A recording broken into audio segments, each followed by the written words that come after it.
Hi, in today's lecture, I will be discussing about the IGBTs, which is an abbreviation of insulated gate bipolar transistor. And in this topic, we will discuss about symbol advantages and some other name, structure, working, transfer, and output characteristics of an IGBT. And what is a symbol of IGBT? You can see over here it is a mixture of a MOSFET as well as a BJT, and it incorporates all their qualities into one device, and its symbolic diagram is this one where we have three terminals and this kind of structure in between, and we have the gate in the middle, and the top side we have the collector, and at the bottom we have the emitter. If we see the equivalent diagram, then we can see that at the input side of the IGBT we have a MOSFET, which is we have where we have a gate terminal over here, and there is a drift resistance over here, and afterwards we have at the output side we have the BJT, where we have at the topper location we have the collector, and at the bottom we have the emitter. And if we see its advantages, it is basically the combination of both these transistors, the BJT and the MOSFET, and it has two qualities. The first quality of the MOSFET, which is high input impedance, that high impedance devices can be connected at the input side of this IGBT, and it has also low on-state power loss as in BJTs, and some other kind of advantages as well, which are not mentioned over here, are also incorporated in the IGBTs, which are of BJT and MOSFETs. There is another name of IGBT, which is metal oxide semiconductor insulated gate transistor. It is being said sometimes as by this name. And if we can see the structure of IGBT, we can see over here we have N plus, N plus, N plus, N plus, and P semiconductor devices. Then we have N negative and P positive. So these are the majority carriers, N plus, N plus, and this is the majority carrier. These are increasing the current handling capacity and also with the vertically oriented structure, and that N negative over here is increasing the peak inverse voltage of this device, so increasing its power handling capacity both for the current rating as well as for the voltage rating as well. So over here, what is the input which we are giving over here? Firstly, we can see over here, this is the SiO2 layer. Over here also the SiO2 layer.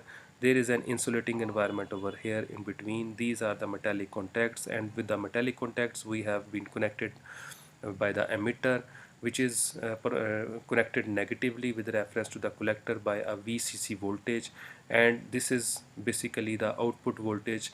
This can be sometimes said as VCC or VCE.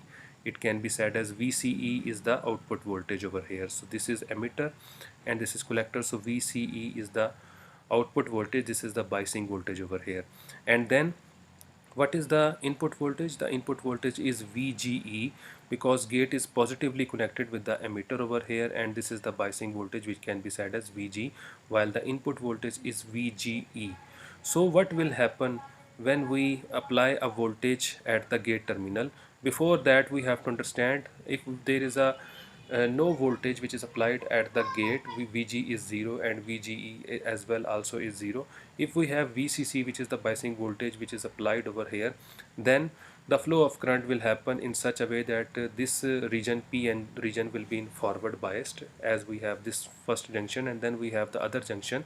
This will be in the reversed biased, and there will be no flow of current happening. Once we apply a voltage over here, then it will create a capacitive environment over here with negatively charge will be accumulated over here, and positively charge will be accumulated over here, and it will create a channel for the flow of current. And once the current will come over here, it will follow that channel and it will be dissipating, draining over here, and then the power BJT or the power IGBT will definitely on.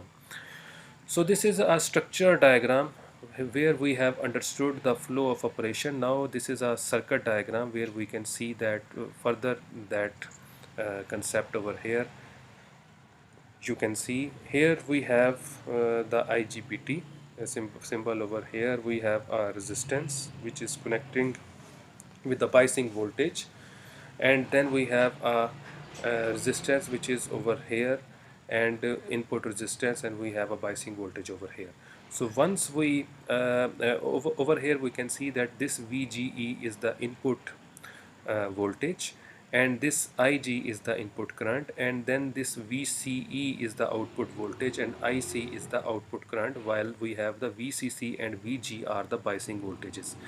When we increase VG, it will increase the Ig current, and it will increase the VGE, and it will increase the flow of current from here to here, which is IC, and which will decrease that voltage, which is the VCE voltage. And this will be the operation which will be happening in the circuit diagram description of IGBT over here. If we see the characteristics of the IGBT, we have two characteristics. The first one is the transfer characteristics, which is over here, you can see, which is modeled between output current as well as the input voltage, which is VGE, and we have fixed the output voltage, which is VCE.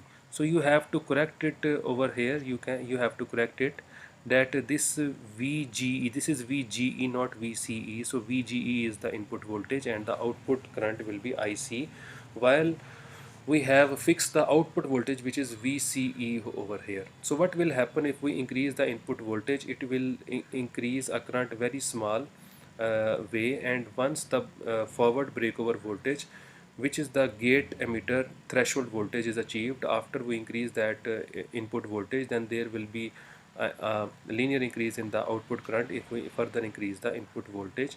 And this VGE threshold voltage can be around 1 volt for a silicon structured IGBT. Now this is the transfer characteristics. Now we can see about the output characteristics of IGBT, in which you can see over here that we have the output current over here and the output voltage over here, while we have fixed the input voltage, which is VGE. And if we increase that input voltage with a small change in the output voltage, there is a higher increase in the output current, and this is the breakover region, and this is the region where we have a small increase in the output voltage will increase a linear increase in the output current. This is called as ohmic region.